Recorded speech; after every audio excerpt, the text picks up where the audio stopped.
오늘 본문에서 야고보 사도는 세상과 가까우면 하나님과 원수가 되고 하나님과 가까우면 죄를 멀리하게 된다고 권면합니다. 여러분, 오늘 우리의 생각은 어디에 머물러 있습니까? 우리들이 자주 생각하고 자주 접하고 자주 말하고 자주 함께하는 그것이 결국은 나의 행동으로 나타나게 되고 나의 삶이 되게 되어 있습니다. 그렇다면 하나님의 자녀인 우리는 당연히 죄를 멀리하고 거룩하신 하나님을 가까이 해야 할 것입니다. 거룩하신 하나님을 가까이 할 때 우리는 거룩하신 하나님의 자녀가 될 수 있기 때문입니다. 그런데 문제는 죄가 우리를 끊임없이 유혹합니다. 좀 더 편하게 살 수 있고 좀 더 부유하게 넉넉하게 살 수 있는 길이 있다는 것입니다. 그래서 우리는 죄를 멀리하고 죄를 피해야 합니다. 그렇지 않고서는 하나님을 가까이 할 수 없기 때문입니다. 이사야 59장 2절 말씀 보면 이렇게 말씀하고 있습니다. 시작. 오직 너희 죄악이 너희와 너희 하나님 사이를 갈라놓았고 너희 죄가 그의 얼굴을 가리어서 너희에게서 듣지 않으시게 함이니라. 아멘. 우리가 신앙생활을 한다는 게 뭐예요? 하나님의 얼굴을 대면하고 하나님의 은혜와 사랑을 늘 입는 것, 이것이 신앙생활 아닙니까? 그런데 우리가 죄를 묵상하고 죄를 기뻐하면 하나님과 거리가 멀어진다고 하는 거예요. 그러니까 우리가 늘 기억해야 할 것은 내가 생각하고 묵상하는 이 일이, 내가 추구하는 이 일이 죄인지, 하나님과 멀어지는 일인지, 하나님이 기뻐하시지 않는 일인지를 늘 기억해야 한다는 것입니다. 죄가 우리 안에 머물러 있으면 결코 하나님과 가까워질 수 없기 때문입니다. 여러분, 하나님께서 이스라엘 백성들을 출애굽시키실 때 10가지 재앙을 내리시고 가까스로 바로 왕의 항복을 받아냅니다. 그렇다면 하나님께서 이스라엘 백성들에게 내리신 재앙의 종류를 생각해 볼 수 있습니다. 그 10가지 재앙은 무엇이었냐면 애굽 백성이 가장 사랑하고 가장 신뢰하고 가장 의지하고 가장 좋아하고 가장 섬기는 것들이었습니다. 여러분, 10가지 재앙 중에 첫 번째 재앙이 뭐죠? 애굽의 나일강이 피로 변하는 재앙이었습니다. 당시 나일강은 애굽 사람들이 섬기는 신이었습니다. 여러분, 모세의 어머니가 갈대상자에 모세를 담아서 나일강에 띄운 이유가 무엇이었을까요? 왜 하필 나일강에 띄었을까요? 여러분, 모세가 갈대상자에 담겨져서 나일강에 띄어졌을 때 때마침 하나님의 타이밍, 카이로스에 애굽의 공주가 목욕하러 나왔고 그 갈대상자가 떠내려오는 것을 보고 주저함 없이 열었어요. 열었을 때 분명히 공주가 뭐라고 했냐면 이 아이가 히브리인의 아이로구나 말했어요. 우리가 생각할 때 히브리인의 아이라면 아버지가 그렇게 싫어하는 히브리 사람의 자녀라면 거절했어요. 거부했어야 돼요. 버려야 돼요. 그런데 왜 히브리인의 아이인 줄 알면서 그 아이를 포기하지 않고 그 아이를 왕궁으로 데려가서, 우리가 생각할 때는 히브리인의 아이는 시쳇말로 재수없는 거 아니에요? 아버지가 싫어하는 거 아니에요. 그런데 그 아이를 데려다 왕궁에서 키울 생각을 했을까요? 공주가 분명히 모세를 보고 히브리인의 아이라고 했거든요. 우리 출애굽기 2장 5절 6절 말씀 읽어요. 시작. 바로의 딸이 목욕하러 나일강으로 내려오고 시녀들은 나일강가를 거닐 때 그가 갈대 사이에 상자를 보고 시녀를 보내어 가져다가 열고 그가 그를 불쌍히 여겨 이르되 이는 히브리 사람의 아기로다. 아멘. 히브리 사람의 아기라고 생각했으면 버려. 죽든지 말든지 버려 했어야 맞아요. 그런데 왜 이 아이를 바로의 궁으로 데려갔을까요? 그것은 이것 때문이에요. 애굽 사람들은 나일강에서 자기들에게 주는 것은 다 유익한 것, 은혜로운 것, 자기들을 기쁘게 하는 선물인 거예요. 혜택인 거예요. 그러니까 나일강에서 그 아이를 건졌기 때문에 이 아이는 반드시 나에게 복이 된다고 생각했어요. 그러니까 히브리인의 아이인 줄 알면서, 아버지가 죽이기를 원하는 아이인 줄 알면서 그 아이를 버리지 않고 왕궁에서 키웠던 거예요. 그러니까 나일강은 그만큼 이스라엘 애굽 백성들에게 우상이고, 나일강은 기쁨이요 그들에게 축복이었던 것입니다. 우리 하나님께서 애굽 왕에게서 이스라엘 백성들을 구원하고자 역사하신 10번째 재앙 중에 그 첫 번째 재앙이 나일강을 피로 물들게 하신 것은 그들이 가장 소중하게 여기고, 나일강은 최고야, 우리 인생에 없어서는 안 될 나일강은 우리 신이야, 우리 하나님이야 라고 생각했던 거, 그들이 믿고 의지했던 거, 바라고 사모했던 것, 너희의 믿음이 잘못된 거야 라고 하는 걸 하나님이 가르쳐주고 싶었던 거예요. 그들의 우상을 치신 거죠. 여러분, 하나님께서는 나일강은 물론 애굽의 모든 물을 피로 변하게 하시고 무려 7일 동안이나 마실 수 없게 했던 거예요. 그러니까 애굽 사람들이 그동안 생각해왔던 나일강은 우리에게 기쁨이요 축복이요 우리에게 은혜라고 생각했던 그동안의 가치관을 완전히 뒤바뀐 사건이었어요. 나일강만 있으면 하나님 없이도 충분히 행복할 수 있다고 우리 믿었잖아. 그동안 그렇게 살아왔잖아. 근데 나일강이 우리에게 저주가 되었네? 어떻게 해요? 나일강 그 물이, 고기도 죽어서 떠다니고 수없이 많은 고기가 다 죽어 떠다닌 거예요. 그리고 그 물이 피로 변했으니 썩어서 냄새가 진동하는, 악취가 진동하는 저주의 강이 된 거예요. 이 애굽 백성들이 지금까지 생각할 때 나일강은 우리 인생의 가장 큰 선물이야 라고 생각했는데, 야, 나일강 생각만 해도 지긋지긋하다. 나일강, 야, 저 축복의 강이 아니고 저주의 강이다 라고 생각하게 하나님께서 나일강을 제 첫 번째 재앙으로 역사하신 것입니다. 애굽 사람들이 얼마나 혼란스러웠겠어요? 우리 출애굽기 7장 17절 18절 읽어요. 시작. 여호와가 이같이 이르노니 네가 이로 말미암아 나를 여호와인 줄 알리라. 볼지어다 내가 내 손에 지팡이로 나일강을 치면 그것이 피로 변하고 나일강의 고기가 죽고 악취가 나리니 애굽 사람들이 그 강물 마시기를 싫어하리라 하라. 아멘. 생명 유지의 유일한 공급원이었던 나일강이 이제는 죽음의 강이 되었어요. 더 이상 나일강이 기쁨이 아니고 나일강이 저주가 되는 순간 그들이 얼마나 혼란스러웠겠어요? 야, 나일강만 믿었는데 나일강 믿을 게 못 되는구나. 그렇게 생각했던 거예요. 그들의 마음속에 무슨 생각했겠어요? 야, 진짜 나일강만 있으면 우리는 근심 걱정 없는 줄 알았는데 나일강이 아니로구나 하는 순간 그들은 하나님을 떠올리지 않았을까요? 하나님은 그거예요. 온 우주의 왕 되신 하나님이 나일강을 주셨지, 나일강이 너희를 위한 게 아니고 사실은 나일강을 만드신 하나님이 너희를 사랑한 거야 라고 하는 것을 말씀하고 싶으셨던 거 아니겠습니까? 여러분, 오늘을 살아가는 현대인들에게 하나님보다 더 사랑하고 더 소중히 여기는 나일강은 무엇일까요? 오늘 우리로 하여금 하나님을 멀어지게 하는 우상들은 무엇일까요? 어떤 사람에게는 돈, 어떤 사람에게는 명예, 어떤 사람에게는 건강, 어떤 사람에게는 자녀, 어떤 사람에게는 세상의 명예, 지위, 성공 등이 나일강일 수 있습니다. 오늘 우리에게 최고의 행복, 그것만 있으면 최고로 행복할 것 같다고 하는 나일강은 우리 모두에게 다 있어요. 그것만 있으면 세상에 더 바랄 것이 없다고 생각되는 나일강. 그러나 애굽 백성들에게 더 이상 최고의 가치였던 나일강이, 하나님도 필요 없었던 나일강만 있으면 충분했던 나일강이 피로 변한 이후에 그들의 생각이 달라졌던 것입니다. 그 나일강이 있는 한 그들은 당연히 하나님을 멀리했고 외면했고 하나님을 가까이 할 생각도 할 필요가 없었습니다. 그들에게는 하나님보다 그것들이 더 소중하고 필요했기 때문입니다. 그러나 여러분, 오늘 우리가 기억해야 할 것은 그들이 그렇게 아끼고 소중하게 여겼던 나일강, 우리 하나님께서 온통 피로 변하게 하시니 먹을 수도 없고 사용할 수도 없고 오히려 악취만 진동하는 저주의 강이 되었던 것입니다. 그것도 무려 7일 동안이나. 여러분, 오늘 우리가 창조주 하나님을 가까이 해야 할 이유입니다.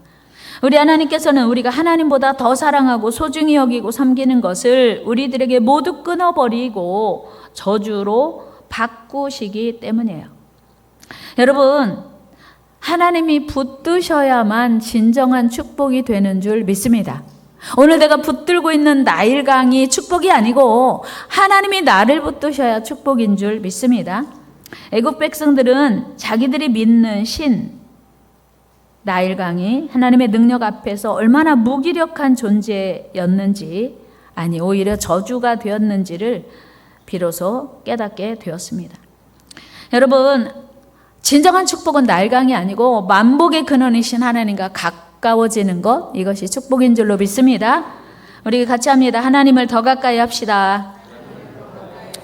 그런데 우리가 세상의 것들을 붙들고 있지요. 세상의 것들을 붙들고 있는 동안에는 자연스럽게 하나님과 멀어지게 되는 것입니다. 이것이 하나님이 가장 싫어하는 일이에요. 여러분, 두 번째 재앙이 개구리 재앙인데요. 왜 하필 개구리 재앙이었을까요? 나일강은 그렇다 손 치고 이해되지요. 왜 하나님이 나일강을 치셨는지, 나일강을 이스라엘 애굽 백성들이 모두 믿고 의지하고 신으로 여겼으니 나일강을 치신 건 이해가 돼요. 그런데 왜 하필 개구리, 애굽 전역의 개구리가 와글와글 바글바글하게 하셨을까? 그것은 애굽 사람들에게 나일강만큼 소중했던 것이 개구리예요. 개구리 자체가 아니고 개구리 모양을 한 신이 있었습니다. 그 개구리 모양의 머리를 한 그 헥트라고 하는 신이 풍요와 다산의 신이었습니다. 그러니까 애굽의 나일강이 피로 변하여 먹을 수도 마실 수도 없고 고기를 잡을 수도 없고 더 이상 그들에게 유익하지 않은 것도 충격이었는데, 풍요와 다산을 준다고 생각했던, 믿었던 개구리가 애굽 전역에 저주가 되었을 때 얼마나 많은 충격을 받았을지 우리는 생각해 볼 수 있습니다. 여러분, 집안에 문을 열었더니 개구리가 집안에 가득해서 안방에도 뛰어다니고 침실도 뛰어다니고 화장실도 뛰어다니고 냉장고 문 열었더니 거기서 개구리가 뛰어나온다고 생각하면 여러분 어떻겠습니까? 더 이상 개구리가 우리를 풍요롭게 해주고 많은 자녀들을 출산하게 한다고 하는 기대를 할 수 없을 거예요. 그리고 여기저기 개구리가 죽어가지고 썩어가는 냄새가, 악취가 진동하게 된 것입니다. 그것이 임금님의 왕궁에도, 임금님의 침실에도 예외는 아니었습니다. 출애굽기 8장 2절에서 4절 읽어요. 시작. 네가 만일 보내기를 거절하면 내가 개구리로 너의 온 땅을 치리라. 개구리가 나일강에서 무수히 생기고 올라와서 내 궁과 내 침실과 내 침상위와 내 신하의 집과 내 백성과 내 화덕과 내 떡반죽 그릇에 들어갈 것이며, 개구리가 너와 내 백성과 내 모든 신하에게 기어오르리라 하셨다 하라. 아멘. 여러분, 개구리가 온몸에 기어오르고 밥하려고 냄비 열었는데 냄비 속에 개구리가 가득하다고 생각해 보세요. 그 개구리가 나를 풍요롭게 하고 많은 자녀를 출산하게 하는 신이라고 여겨지겠습니까? 지긋지긋한, 그렇게 사랑하고 섬기던 개구리가 지긋지긋한 저주의 존재가 된 거죠.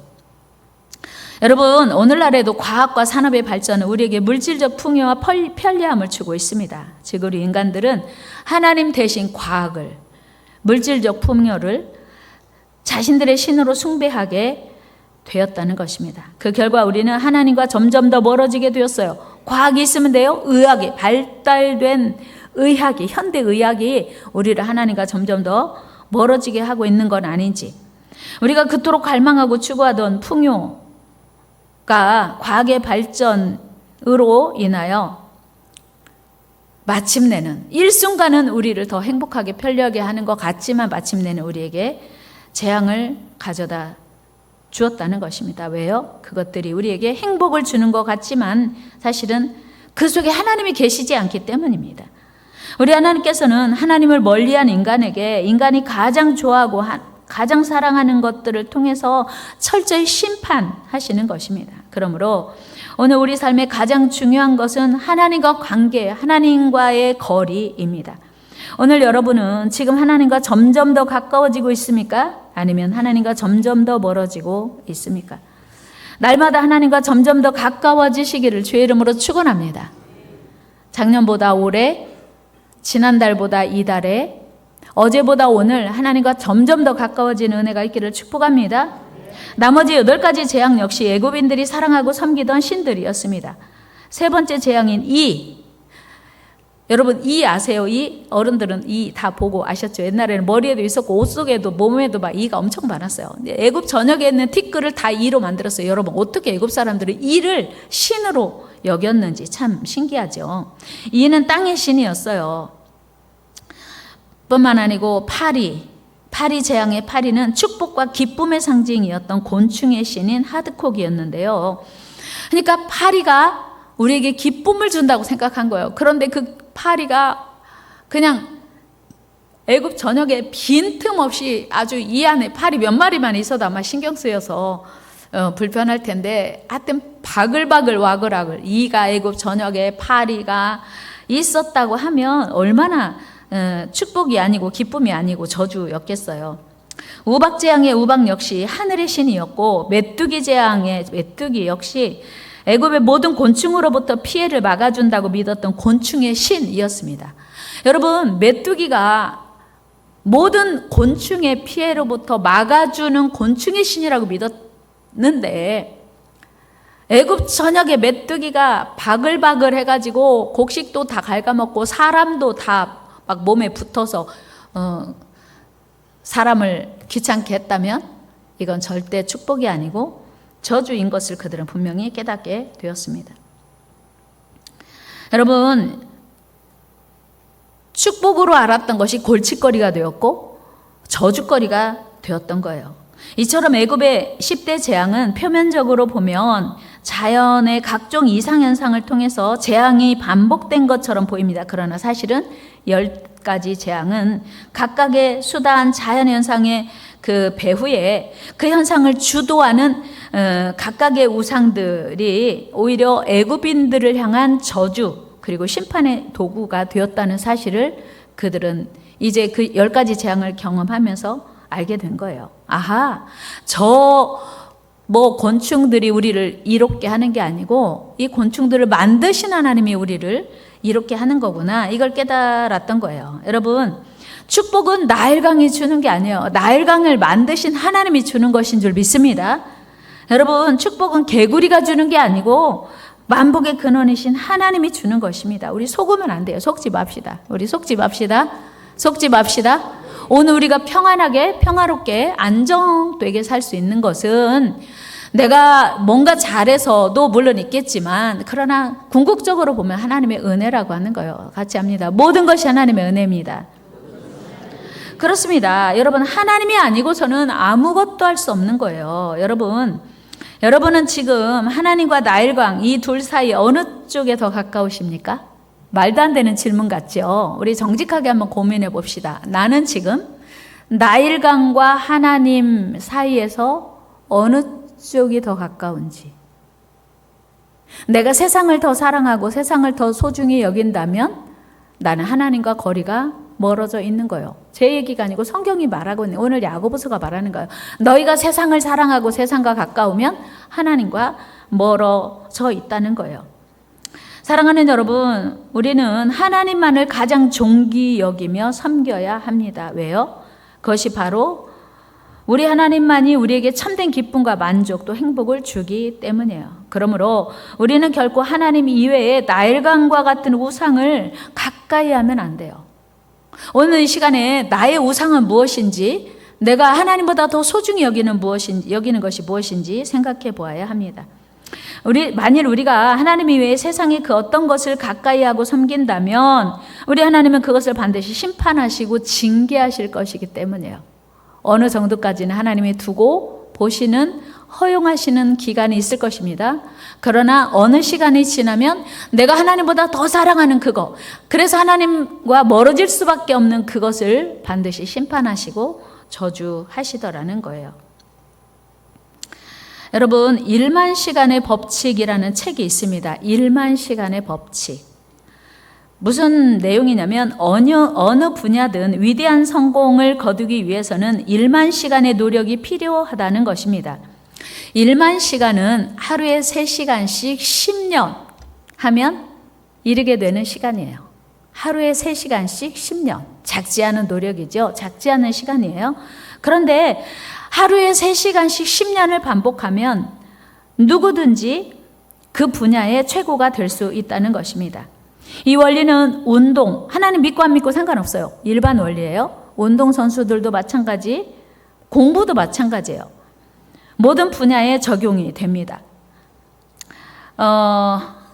요즘 탁구 국가대표 선수 신유빈이 화제죠. 그는 탁구 혼합복식 동메달과 탁구 여자 단체전 동메달을 2024 파리올림픽에서 땄습니다. 그리고 금이 환영했죠. 이제 갓 20살 됐어요. 그 삐약이 탁구 선수 신유빈을 열광하는 이유가 무엇일까요? 최근에 빙그레 우유 셰프도 찍었다고 하고 BHC 통닭 중에 뿌링글 이제 CF도 찍었다고 해요. 그가 이렇게 세계적인 탁구 선수로 이름을 날릴 수 있었던 이유가 무엇이었을까요? 그가 어느 날 갑자기 모두가 부러워하는 탁구 스타가 된 이유. 그것은 어느 순간에 그가 올림픽 메달리스트가 된 것이 아니고, 여러분 다 잘 아시겠지만 그는 5살 때부터 무려 탁구장에서, 아버지가 탁구장을 운영하셨대요. 5살 때부터 지금 20살이니까 무려 15년, 물론 이전에도 메달 획득했습니다마는, 그러니까 1만 시간의 법칙이 증명하는 거, 검증되는 순간 아닙니까?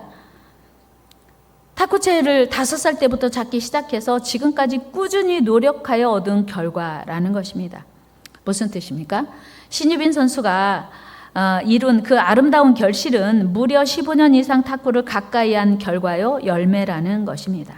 그렇다면 여러분, 5살짜리 어린아이가 15년 동안 꾸준히 했더니, 계속했더니, 집중했더니 그런 놀라운 결과를 얻을 수 있었다면, 하물며 우리의 신앙생활은 어떻겠습니까?